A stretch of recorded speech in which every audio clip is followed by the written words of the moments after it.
കേരളത്തിൽ കപ്പൽ നിർമ്മാണശാല വരുന്നു. ഇതൊരു വാർത്തയാണ്. അതേസമയം നേരത്തെ തന്നെ ഒരു കപ്പൽ നിർമ്മാണശാല, പായ്ക്കപ്പലിൻ്റെ നിർമ്മാണശാല വിഴിഞ്ഞത്തുണ്ടായിരുന്നു. വിഴിഞ്ഞം തുറമുഖം ആ നിലയിൽ അന്ന് പ്രസിദ്ധവുമായിരുന്നു.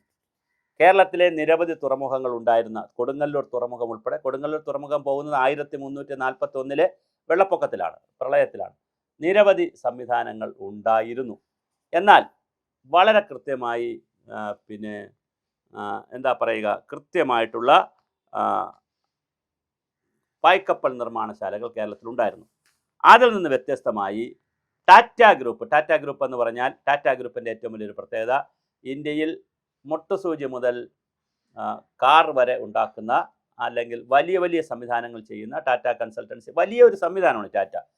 ഇന്ത്യക്ക് സ്വാതന്ത്ര്യം കിട്ടുമ്പോൾ, ടാറ്റയ്ക്ക് വേറെ കഥയും കൂടെ ഉണ്ട്. ഇന്ത്യക്ക് സ്വാതന്ത്ര്യം കിട്ടുമ്പോൾ ടാറ്റ എന്ന് പറയുന്ന സംവിധാനത്തിൻ്റെ അവരെ മറ്റ് വിദേശ രാജ്യങ്ങളിലേക്കൊക്കെ നിക്ഷേപത്തിന് ക്ഷണിച്ചപ്പോൾ, ഇന്ത്യയിൽ തന്നെയാണ് നിക്ഷേപിക്കേണ്ടത് എന്ന് പറഞ്ഞ് സകലവിധ കാര്യങ്ങളും ചെയ്യണം, നിങ്ങളാൽ കഴിയുന്ന കാര്യങ്ങൾ ചെയ്യണം എന്ന് പറഞ്ഞ് നെഹ്റുവും അന്നത്തെ ടാറ്റയും തമ്മിൽ, ടാറ്റ ഒരു കുടുംബമാണ്, അന്നത്തെ നേതാവും തമ്മിൽ ചർച്ച നടന്നിരുന്നു. അതിൻ്റെ വെളിച്ചത്തിലാണ് മൺവെട്ടി നമ്മൾ വാങ്ങുമ്പോൾ അതിലും ടാറ്റ എന്ന് എഴുതിയിട്ടുണ്ട് മുതൽ വളരെ വ്യത്യസ്തമായ സാധാരണ മനുഷ്യർക്ക് ആവശ്യമുള്ള നിരവധി ഘടകങ്ങൾ ടാറ്റ നിർമ്മിച്ചിരുന്നു. ഇന്ത്യയിലെ പാവപ്പെട്ടവർക്കും കർഷകർക്കും വേണ്ടി ഒരുപാട് ഉൽപ്പന്നങ്ങൾ ഉണ്ടാക്കിയിരുന്നു. അത് ബൂർഷയാണ്, സാമ്രാജ്യത്വവാദിയാണ്, കോർപ്പറേറ്റാണ്, അതൊക്കെ വേറെ വിഷയം. ഒരുപാട് കാര്യങ്ങൾ ചെയ്തിരുന്നു, ടാറ്റ ചെയ്തുകൊണ്ടേയിരിക്കുന്നു. ആ ടാറ്റ കമ്പനിയുടെ ഒരു കപ്പൽ നിർമ്മാണശാല തിരുവനന്തപുരത്ത് വരും എന്നാണ് കേൾക്കുന്നത്. അത് 2000 കോടി രൂപയാണ് അതിൻ്റെ നിർമ്മാണ ചെലവായി പറയുന്നത്. 15,000 പേർക്ക് തൊഴിൽ കൊടുക്കുമെന്നാണ് പറയുന്നത്. വിദേശ രാജ്യങ്ങൾക്കും കമ്പനികൾക്കുമായി കപ്പലുകൾ നിർമ്മിക്കുന്നതിലൂടെ വൻതോതിൽ വിദേശ നാണ്യവും വരും എന്നാണ് ടാറ്റയുടെ കണക്കുകൂട്ടൽ. സർക്കാർ അതീവ താല്പര്യത്തോടു കൂടിയാണ് ഈ പദ്ധതിയെ കാണുന്നത്. കേരളത്തിലേക്ക് നിക്ഷേപകരെ ക്ഷണിക്കുകയാണ് എന്ന് വി ഡി സതീശൻ പറഞ്ഞിട്ടുമുണ്ട്. അപ്പോൾ അദാനിയുടെ ഒരു സ്വാധീനവും, അല്ലെങ്കിൽ വിഴിഞ്ഞം പോർട്ടിൻ്റെ ഒരു സ്വാധീനമൊക്കെ ഇതിനകത്ത് കാണും. പൂവാറിനാണ് ഇതിനകത്ത് വലിയൊരു സാധ്യതയുള്ളത്. കപ്പൽ നിർമ്മാണത്തിലേക്ക് ചുവടുവയ്ക്കുന്ന ടാറ്റ ഗ്രൂപ്പിൻ്റെ ആദ്യ സംരംഭം കേരളത്തിലാണ്. അവരാദ്യമായിട്ടാണ് കപ്പൽ നിർമ്മാണശാല തുടങ്ങാൻ പോകുന്നത്. അത് ആദ്യ സംരംഭമായി കേരളത്തിൽ വരാമെന്ന് അവർ സന്നദ്ധ സർക്കാരിനെ അറിയിച്ചിട്ടുണ്ട്. ഒരു 10,000 കോടി രൂപയുടെ നിക്ഷേപമാണ് വരുന്നത്. വിഴിഞ്ഞം തുറമുഖത്തിന് അനുബന്ധമായി കപ്പൽശാല വന്നേക്കാം.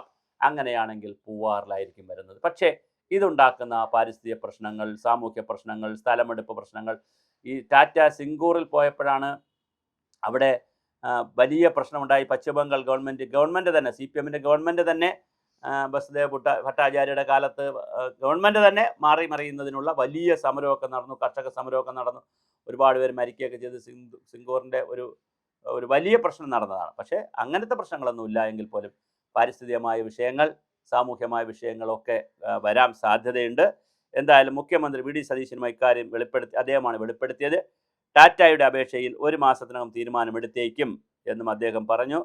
അനുബന്ധ കമ്പനിയായ ആർട്സൺ ലിമിറ്റഡാവും നിക്ഷേപം നടത്തുക. നാവികസേനയിലെ റിട്ടയർഡ് അഡ്മിറലായിരുന്ന ആശിഷ് കൽക്കർണി, നേവൽ ആർക്കിടെക്ട് ജ്യോതിസ്മാൻ ദാസ്ഗുപ്ത എന്നിവരുടെ നേതൃത്വം, അപ്പോൾ വളരെ പ്രൊഫഷണലായിട്ടുള്ള ആളുകളുടെ നേതൃത്വത്തിലാണ് അത് വരുന്നത്. ഭൂമി ഏറ്റെടുത്ത് നൽകുമെന്നും വിദേശ കമ്പനികൾ നിക്ഷേപത്തിന് വരുന്നുണ്ടെന്നും മുഖ്യമന്ത്രി പറഞ്ഞു. ഇവർ മാത്രമല്ല, ടാറ്റ കമ്പനി മാത്രമല്ല, നിരവധി കമ്പനികൾ വിഴിഞ്ഞത്ത് വരുമെന്ന് പറഞ്ഞു. വിഴിഞ്ഞത്തെ പ്രയോജനപ്പെടുത്തുവാനുള്ള മിഷൻ സമുദ്രയുടെ ഭാഗമായിട്ടാണ് ഇത് സംഭവിക്കുക. അതിനാൽ പൂവാറിൽ സ്ഥാപിക്കാനാണ് സാധ്യത. കൊച്ചിയിൽ കപ്പൽശാലയ്ക്ക് സഹായവും ടാറ്റ നൽകും. അതുപോലെ തന്നെ കൊച്ചിയിലെ കപ്പൽശാലയ്ക്കും സഹായം നൽകും ടാറ്റ.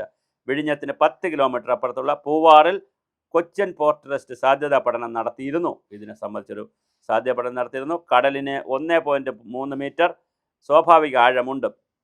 ഡ്രഡ്ജിങ് വേണ്ടി വരില്ല. മദർഷിപ്പുകൾ പോലും ഇവിടെ നിർമ്മിക്കാൻ അനുയോജ്യമാണ്. ഇവിടെ കടലിന് അഭിമുഖമായി 1 കിലോമീറ്റർ ദൂരത്തിൽ 2500-3000 ഏക്കർ ഭൂമി കണ്ടെത്താൻ കേന്ദ്ര ഷിപ്പിംഗ് മന്ത്രാലയം നിർദ്ദേശിച്ചിരുന്നു. അപ്പോൾ ഒരുപാട് മുന്നോട്ട് പോയിട്ടുണ്ട് കാര്യങ്ങൾ. അപ്പോൾ അതിൽ വിവിധ ഭാഗങ്ങൾ നിർമ്മിച്ച്, കരയിൽ വിവിധ ഭാഗങ്ങൾ നിർമ്മിച്ച് ഷിപ്പ്യാർഡിലെത്തിച്ച് യോജിപ്പിക്കുന്ന ബ്ലോക്ക് ഫാബ്രിക്കേഷൻ രീതിയാണ് ടാറ്റയുടേത്. ജപ്പാൻ്റെയും ദക്ഷിണ കൊറിയയുടെയും സാങ്കേതിക സഹായവും ഉണ്ടാകും.